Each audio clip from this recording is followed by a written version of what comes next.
சுதர்ஷன் கிரியா உங்களுக்கு தெரியுமா? விஞ்ஞானிகள் ரொம்ப சுவாரஸ்யமான ஒன்றை கண்டுபிடிச்சிருக்காங்க. இது உங்க நோய் எதிர்ப்பு சக்தியை 5 மடங்கு அதிகரிக்குது. நம்ம உடம்புல 300 மரபணுக்கள் இருக்கு.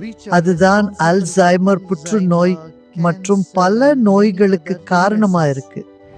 ஓஸ்லோ பல்கலைக்கழகத்துல இத பத்தி ஆராய்ச்சி செஞ்சப்போ இந்த 300 மரபணுக்களும் அடக்கப்படுறத அவங்க கண்டுபிடிச்சாங்க. எப்போனா நீங்க இந்த மூச்சு பயிற்சி முறையான சுதர்ஷன் கிரியா செய்யும் போது. அப்புறம் நம்ம செல்கள்ல இருக்கிற டெலோமியர்ஸ் அவை விரிவடையும்.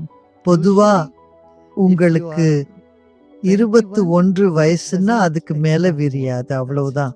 உங்க உயரம் மாதிரி அது நின்னுடும். ஆனா 1 வாரம் கிரியா தியானம் செஞ்சா கூட டெலோமியர்ஸ் விரிய ஆரம்பிக்கும். அப்படின்னா உங்க வயசாவது பின்னோக்கி போவோம். நீங்க இன்னும் இளமையா தெரிவீங்க, இன்னும் சுறுசுறுப்பா தெரிவீங்க.